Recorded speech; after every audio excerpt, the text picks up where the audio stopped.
Rahul മാങ്കൂട്ടത്തിന്റെ audio വന്നു എന്ന് താങ്കൾ പറയുന്നു.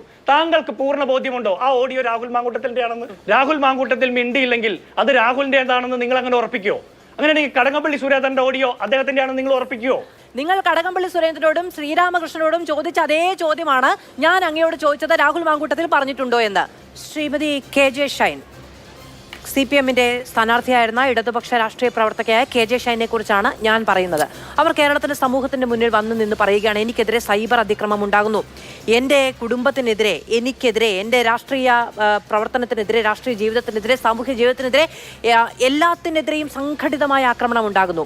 വിരൽ ചൂണ്ടുന്നത് കോൺഗ്രസിന് നേരെയാണ്. ഇപ്പോൾ ഡോക്ടർ പ്രേംകുമാർ പറഞ്ഞ ആരോപണങ്ങളടക്കം കോൺഗ്രസിന് ഇതിന്റെ ആവശ്യമുണ്ടോ? അത് കേൾക്കേണ്ടി വരുന്ന ആ വിമർശനങ്ങൾക്ക് മുന്നിൽ നിന്ന് കൊടുക്കേണ്ട ആവശ്യകത കോൺഗ്രസിനുണ്ടോ?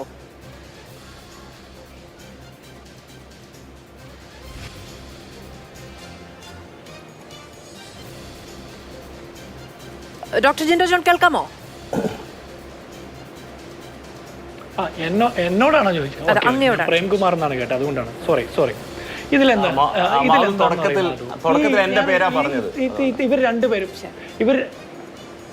ഇവർ രണ്ടുപേരും കുറെ കാര്യങ്ങൾ പറഞ്ഞു. മാധു എന്നോട് കുറെ കാര്യം പറഞ്ഞു. ഇത് പ്രചരിപ്പിച്ചു എന്നാ പറയാ. ഞാൻ ഒരു പ്രചരണവും നടത്തിയില്ല. വൈപ്പിൻ MLA ഉണ്ണികൃഷ്ണൻ ഇന്ന് അദ്ദേഹം മാതൃഭൂമി ചാനലിലൂടെ വന്ന ബൈറ്റ് പ്രകാരമാണെങ്കിൽ 5-ാം തീയതി ഓണത്തിന്റെ അന്ന് അദ്ദേഹം പോലും പറഞ്ഞ ഒരു കാര്യം അദ്ദേഹം പരാതി കൊടുത്തിട്ടില്ല. അതിനുശേഷം നിരവധി ദിവസങ്ങളായി പ്രചരണങ്ങൾ നടക്കുന്നു. അപ്പോഴൊന്നും ഒരു പരാതിയും ഒരു ഹാൻഡിലുകളിൽ നിന്നും വരുന്നില്ല. അപ്പോൾ അതിനുശേഷം ഇത് വാർത്തയാകുകയും സോഷ്യൽ മീഡിയയിൽ ചർച്ച ചെയ്യപ്പെടുകയും ഒക്കെ ചെയ്യുമ്പോൾ സ്വാഭാവികമായിട്ടും പൊതുസമൂഹത്തിൽ വർക്ക് ചെയ്യുന്ന പൊതുപ്രവർത്തകർ എന്നുള്ള നിലയിൽ അക്കാര്യത്തിൽ അഭിപ്രായങ്ങൾ രേഖപ്പെടുത്തും. ഇതിൽ അവരുടെ സ്വതന്ത്രമായിട്ടുള്ള സ്വകാര്യതയിലല്ല അഭിപ്രായം പറഞ്ഞത്. പകരം മറ്റാളുകളുടെ സ്വകാര്യതയിൽ ബൈനോക്കുലർ വെച്ച് സദാചാരം പറയാൻ പോകുന്നവർ ശ്രദ്ധിക്കണം എന്നുള്ള അഭിപ്രായമാണ് പറഞ്ഞത്. ഇനി ഒരു കാര്യം ചോദിക്കട്ടെ, ഇവിടെ MM മത്തായുടെ ആത്മകഥയെ കുറിച്ചിട്ടൊക്കെ വലിയ പ്രഭാഷണം പറഞ്ഞല്ലോ. K കരുണാകരന്റെ കോൺഗ്രസ്സുകാർ വേഗത്തിൽ പോയി അതിലൊരു സ്ത്രീ ഉണ്ടായിരുന്നു എന്ന് ആക്ഷേപം ചൊരിഞ്ഞ, വയലാർ രവിയുടെ കാറിൽ ഒരു സ്ത്രീ ഉണ്ടായിരുന്നു, ഉമ്മൻചാണ്ടിയോടൊപ്പം ട്രെയിനിൽ സഞ്ചരിച്ചത് ഏത് സ്ത്രീയായിരുന്നു എന്ന് ചോദിച്ച് ആക്ഷേപം ചൊരിഞ്ഞ് അവസാനം ഉമ്മൻചാണ്ടിയുടെ സ്വന്തം ഭാര്യയ്ക്ക് പൊതുസമൂഹത്തിന്റെ മുമ്പിൽ വന്ന് അത് ഞാനായിരുന്നു എന്ന് പറയേണ്ട ഗതികേടുണ്ടാക്കിയ ആളുകൾ, രാജ്ഭവൻ ഉണ്ണിത്താന്റെ പുറകെ കൈരളി ചാനലിന്റെ ക്യാമറയുമായി പോയ DYFI-കാരുടെ ചരിത്രം, ഇങ്ങനെ ഒരുപാട് അങ്ങോട്ടും ഇങ്ങോട്ടൊക്കെ പറയാനുണ്ട്. പക്ഷേ ഞാൻ കൃത്യമായിട്ട് പറയുന്നു, ഇത്തരത്തിലുള്ള ബൈനോക്കുലർ രാഷ്ട്രീയം, ഒളിക്യാമറ രാഷ്ട്രീയം കേരളത്തിന്റെ പൊതുസമൂഹത്തിന്റെ മുമ്പിൽ പണ്ട് തുടങ്ങിയേ കൊണ്ടുവന്ന ആളുകൾ CPM ആണ്. അതിന്റെ ദുര്യോഗമാണ് ഇന്ന് അനുഭവിക്കുന്നത്. ഞാൻ ഇപ്പോഴും പറയല്ലേ, ഷൈൻ ടീച്ചർക്കെതിരെ വ്യക്തിഹത്യ നടത്തുന്ന രീതിയിൽ ആക്ഷേപം ചൊരിഞ്ഞിട്ടുണ്ടെങ്കിൽ കേസ് എടുക്കണം. ഇവിടെ മാധു പറഞ്ഞ ജയ്ക്ക് എന്നെ പ്രതി എന്ന് വിളിച്ചിട്ടില്ലെന്നാ. ജയ്ക്ക് പറഞ്ഞത് ഞാൻ പ്രതിയാണെന്ന് തന്നെയാണ്.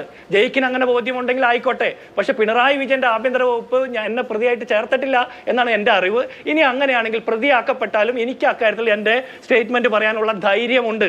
ഒന്ന്. ഇനി രണ്ടാമത്തത്, ഇവിടെ കോഴിയെ കട്ടവന്റെ തലയിൽ പൂട എന്ന് നാട്ടിലെ ആളുകളൊക്കെ വിളിച്ചു പറയുമ്പോൾ അത് എൻ്റെ തലയിലാണെന്ന് പറയുന്നത് പണ്ട് CID മൂസ സിനിമയിൽ ജഗതി പറയുന്ന പോലെയാണ്. ഇത് എന്നെ കുറിച്ചാണ്, എന്നെ തന്നെയാണ്, എന്നെ മാത്രമാണ് ഉദ്ദേശിച്ചതെന്ന് പറയുന്ന പോലെയാണ്. അതിന് പകരം ഇതിനെ കുറെ കൂടി ലീഗലി അല്ലെങ്കിൽ പൊളിറ്റിക്കലി സ്റ്റാൻഡ് ചെയ്യുന്ന ആരോപണങ്ങൾ ഉന്നയിക്കുന്നതല്ലേ നല്ലത്? ഞാൻ എത്തരത്തിലുള്ള ദുരാരോപണമാണ് ഉന്നയിച്ചത്? ഞാൻ എന്താണ് പ്രചരിപ്പിച്ചത്? എന്റെ ഫേസ്ബുക്ക് പോസ്റ്റിൽ എഴുതിയിരിക്കുന്ന കാര്യങ്ങൾ എന്താണ് അവാസ്തവമായിട്ട് മോശപ്പെട്ടൊരു കാര്യമുള്ളത്? തന്നെയാണ് എന്ന് പറഞ്ഞത് അല്ല, അത് ജയിക്കും CPM-കാരും. കേരളത്തിൽ ഈ മാധു നിങ്ങൾ ഞാനിട്ട ഒരു പോസ്റ്റ് മാത്രമല്ലേ കണ്ടോളൂ, അതിന്റെ താഴെ വന്ന കമന്റുകൾ കണ്ടോ? ഇപ്പൊ ജയ്ക്ക് ഉൾപ്പെടെ ഈ ചർച്ചയിൽ പങ്കെടുക്കുന്ന പ്രേംകുമാർ ഉൾപ്പെടെ പറയുന്നത് ഞാൻ ഇന്ന ആളുകളെയാണ് ഉദ്ദേശിച്ചതെന്ന് അവർ പറയാണ്. ഞാൻ ഉദ്ദേശിച്ചത് അവരെയാണെന്ന് അങ്ങ് പറഞ്ഞു കേൾപ്പിക്കാൻ വേണ്ടിയിട്ടിരിക്കുകയാണ്. അതിന്റെ ആവശ്യം എന്താണ്? ഞാൻ എഴുതിയിരിക്കുന്ന പോസ്റ്റിലെ മുഴുവൻ കാര്യങ്ങൾ മനസ്സിലാക്കിക്കൊണ്ട്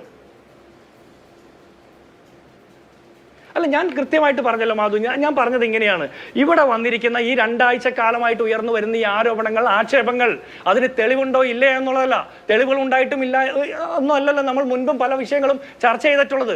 ഇങ്ങനെ ആക്ഷേപങ്ങൾ ഉയർന്നു വരുമ്പോൾ കേരളത്തിലെ പൊതുസമൂഹത്തിൽ വർക്ക് ചെയ്യുന്ന എല്ലാ രാഷ്ട്രീയ പാർട്ടിയിലും വരുന്ന പൊതുപ്രവർത്തകരുടെ വിശ്വാസ്യത ചോദ്യം ചെയ്യപ്പെടും.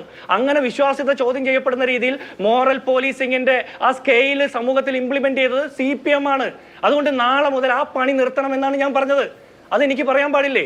ഡോക്ടർ ഈ CPM-കാർക്ക് കൂടി താല്പര്യമുള്ള ചില അഭിപ്രായങ്ങൾ പറയുമ്പോൾ നമ്മൾ പുരോഗമനവാദികളും മറ്റ് ഏതൊക്കെയോ ചില നാവിന്റെ എല്ലും പല്ലും പോയ മനുഷ്യർ വിളിച്ചു പറയുന്നതുമായ ചില കാര്യങ്ങൾ എന്ന് പറയുന്നത് അതിനൊരു ആരോപണത്തിന് സ്വഭാവമുണ്ടോ എന്നത് പോലും പുരോഗമന സമൂഹം ചിന്തിക്കേണ്ടതാണ്. ഇതിപ്പോ ശ്രീമതി KJ ഷൈൻ അവർക്കെതിരായ ആണ് എന്നുള്ളത് കൊണ്ടും അവർക്ക് നേരെ വലിയ തോതിൽ ഈ ആരോപണങ്ങളുടെ മുന്നിൽ ചെന്നെത്തത് കൊണ്ടും അവർ പ്രതിരോധിക്കുന്നു, പ്രതിഷേധിക്കുന്നു, അവർ നിയമത്തിന്റെ വഴി നോക്കുന്നു. ഇത് ആർക്കെതിരെയാണ് ഇങ്ങനെ ഒരു കാര്യം ഉന്നയിച്ചതെങ്കിലും, എനിക്കെതിരെയാണെങ്കിലും ഡോക്ടർ ജിൻഡോ ജോണിനെതിരെയാണെങ്കിലും ഡോക്ടർ പ്രേംകുമാറിനെതിരെയാണ് എങ്കിൽ പോലും ഇതിന്റെ ഈ ആരോപണത്തിന്റെ സ്വഭാവം എന്താണ്? ആർക്കാണ് ഇതിൽ വേദന? ഞാനൊരു കാര്യം ചോദിക്കട്ടെ, ഈ ഞാൻ മാധുവിനോട് കാര്യം ചോദിക്കട്ടെ, ഈ മഞ്ഞ പത്രത്തിന് സമാനമായ പത്രത്തിൽ ഒരു വാർത്ത വന്നിട്ട് ഒരു പ്രതിഷേധം, ഒരു ആരോപണം, ഒരു പരാതിയും ഉണ്ടായില്ലല്ലോ. മുൻ മുഖ്യമന്ത്രിയുടെ സ്റ്റാഫിൽപ്പെട്ട അയാളുടെ യൂട്യൂബറുടെ വീഡിയോയിൽ പത്രത്തിൽ വന്ന വരികളിൽ എവിടെയും ആരുടെയും പേരോ ആർക്കാണ് പരാതിയുള്ളത്? ആ പത്രത്തിൽ വന്ന വരികളിൽ ഒരു MLA, യുവ MLA എന്ന് മറ്റോ ഉണ്ട് എന്ന് തോന്നുന്നു, ഒരു ഇടതുപക്ഷ പ്രവർത്തക എന്ന് മാത്രമല്ലേ ഉള്ളൂ. അപ്പൊ ആര് കൊടുക്കും? കേരളത്തിലുള്ള മുഴുവൻ ഇടതുപക്ഷ പ്രവർത്തകർ കൊടുക്കുമോ? 140 MLA-മാരും കൊണ്ടുപോയി കൊടുക്കുമോ? ഇല്ല. പിന്നീട് വന്ന ഇടങ്ങളിലാണ് ഞങ്ങൾ പറഞ്ഞിട്ടില്ലല്ലോ, ഞാൻ പേരെടുത്ത് പറഞ്ഞിട്ടില്ലല്ലോ എന്ന് പറഞ്ഞുകൊണ്ട് പച്ചവെള്ളം ചവച്ചു കുടിക്കുന്നത് പോലെ തലയ്ക്കകത്ത് ആൾതാമസമുള്ള മുഴുവൻ മനുഷ്യർക്കും ചൂണ്ടിക്കാണിച്ചു കൊടുക്കുന്നത് ദാ ഇന്ന ആളുകളാണ് എന്ന്. അല്ല മാധു, ഞാൻ ചോദിക്കട്ടെ, ഇപ്പൊ ആർക്കെതിരെ പരാതി കൊടുത്തത്? ഇപ്പൊ ആർക്കാ പരാതി ഉള്ളത്? ഇപ്പോഴുള്ള പരാതിക്ക് കാരണമായിട്ടുള്ള രീതിയിൽ തന്നെയല്ലേ ആ യൂട്യൂബർ ഷാജഹാന്റെ വീഡിയോ വന്നത്?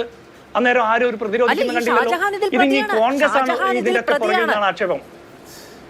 അല്ല ഞാൻ പറയുന്നത് പ്രതിയേർക്കപ്പെടേണ്ടവരാണ് ഈ പ്രതിയേർക്കപ്പെടണം, അവർ പ്രോസിക്യൂട്ട് ചെയ്യപ്പെടേണ്ടതാണ് ഈ പ്രോസിക്യൂട്ട് ചെയ്യപ്പെടണം. മനസ്സിലായില്ലേ? ഇതിൽ പ്രതിപക്ഷ നേതാവിന്റെ ആസൂത്രണമാണെന്ന് പറയുന്നു. വേറെ കുറെ ആളുകൾ ഇന്നലെ പറഞ്ഞു പ്രതിപക്ഷ നേതാവാണ് ഈ വാർത്ത ഒതുക്കിയതെന്ന് പറഞ്ഞ് ആക്ഷേപമുണ്ടായി. ഇന്ന് കുറെ പേര് പറയുന്നു പ്രതിപക്ഷ നേതാവാണ് ഇതിന്റെയൊക്കെ പുറകിലെന്ന് പറയുന്നു. 2 ആഴ്ച മുമ്പ് സമാനമായ സാഹചര്യമായിരുന്നു. രാഹുൽ മാങ്കൂട്ടത്തിനെ വളമിട്ട് വളർത്തിയത് പ്രതിപക്ഷ നേതാവാണ്. പിന്നെ പറയുന്നു പ്രതിപക്ഷ നേതാവാണ് അയാളെ തകർത്തതെന്ന്. എന്തൊക്കെയാ പറയുന്നത്? നമ്മൾ പൊതുസമൂഹത്തിൽ വരുന്ന ഒരു വിഷയത്തെ കുറിച്ചിട്ട് നമ്മുടെ ഒരു അഭിപ്രായം പറയുമ്പോൾ നമ്മൾ മോശക്കാരാകുന്നു. ഇനി ഞാൻ ചോദിക്കട്ടെ, ഒരു ആക്ഷേപത്തിന്റെ അകത്ത് ഇത്തരത്തിൽ ആളുകളൊക്കെ പെടുമ്പോൾ നമ്മൾ അഭിപ്രായം പറയാതെ മാറി നിൽക്കണമെന്നാണോ? അങ്ങനെയാണെങ്കിൽ രാഹുൽ മാങ്കൂട്ടത്തിനെതിരെ വന്ന ആക്ഷേപം പ്രേംകുമാർ ഇവിടെ കുറെ കാര്യങ്ങൾ പറഞ്ഞല്ലോ, എന്നെ സുഹൃത്തെന്നൊക്കെ അഡ്രസ് ചെയ്ത്. ഞാനൊരു സുഹൃത്തുമല്ല.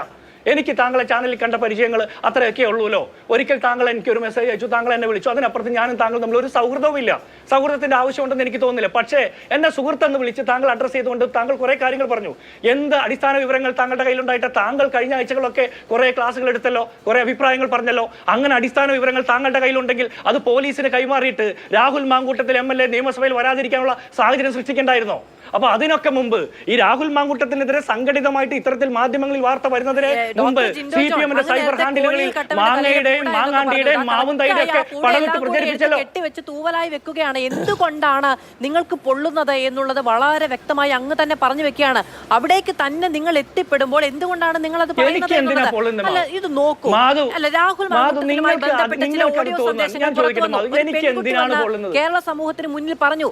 ഷൈൻ ടീച്ചർക്കെതിരെ ഉന്നയിക്കുന്ന ആരോപണങ്ങളിൽ ഈ പറയുന്ന ഈ തലയും വാലുമില്ലാതെ പറയപ്പെടുന്ന അതിക്രമത്തിന് കാരണമായി ഉന്നയിക്കപ്പെടുന്ന കാര്യങ്ങളിൽ ആർക്കാണ് പരാതി?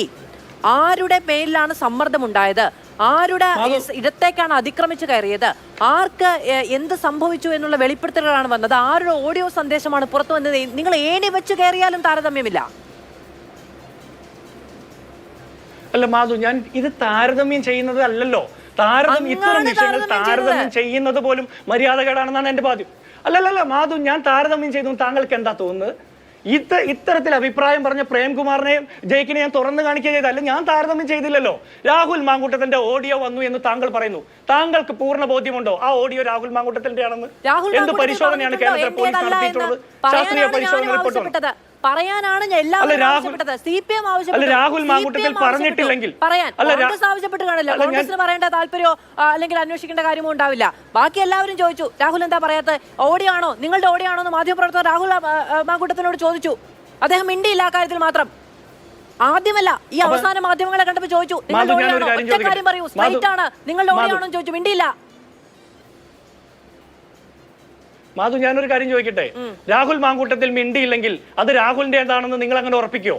അങ്ങനെയാണെങ്കിൽ കടകംപള്ളി സുരേന്ദ്രന്റെ ഓഡിയോ അദ്ദേഹത്തിന്റെ ആണെന്ന് നിങ്ങൾ ഉറപ്പിക്കുവോ? അതുപോലെ കെ ശശീന്ദ്രന്റെ ഓഡിയോ ഇദ്ദേഹത്തിനാണ് നിങ്ങൾ ഉറപ്പിക്കുമോ? അങ്ങനെയാണെങ്കിൽ ഈ തോമസ് ഐസക്കിനെ കുറിച്ചിട്ടും മറ്റേ ശ്രീരാമകൃഷ്ണനെ കുറിച്ചിട്ടും ഒക്കെ നിരന്തരം കടകംപള്ളിയെ കുറിച്ചിട്ടൊക്കെ സ്വപ്ന സുരേഷ് പറഞ്ഞതൊക്കെ ശരിയാണെന്ന് നിങ്ങൾ ഉറപ്പിക്കുമോ? അവർ പരാതി കൊടുത്തില്ലല്ലോ. പരാതി കൊടുക്കാത്തതൊക്കെ ശരിയാണെന്ന് നിങ്ങൾ സമ്മതിക്കുന്നുണ്ടോ? സമ്മതിക്കാൻ പറ്റുമോ?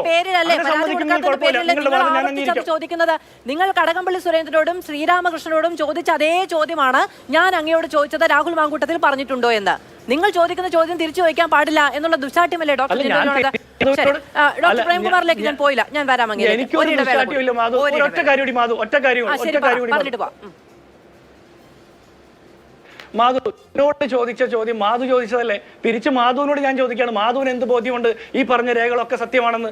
അതാണ് എന്റെ ചോദ്യം. അല്ല, എനിക്ക് ബോധ്യമില്ലാത്തത് കൊണ്ടാണ് ഞങ്ങളുടെ നടക്കം മാധ്യമപ്രവർത്തകർ അദ്ദേഹത്തോട് വളരെ സ്ട്രൈറ്റ് ആയി ചോദിച്ചു അങ്ങയുടെ ഓഡിയോ ആണോ എന്ന്. അതുവരെ പ്രതികരിക്കാൻ അത് പ്രേംകുമാറിന്റെ ബോധ്യത്തിൽ നിന്നാണ്. അങ്ങനെ ഒരു ബോധ്യം പ്രേംകുമാറിന് എന്ത് തെളിവാണുള്ളത്? എം എൻ കാരശ്ശേരി വഷളനാണെന്ന് പറയാൻ പറ്റില്ല എന്ന് രാഹുൽ മാങ്കൂട്ടത്തിൽ പറഞ്ഞാൽ താങ്കൾ മറുപടി പറഞ്ഞുള്ളതല്ലോ.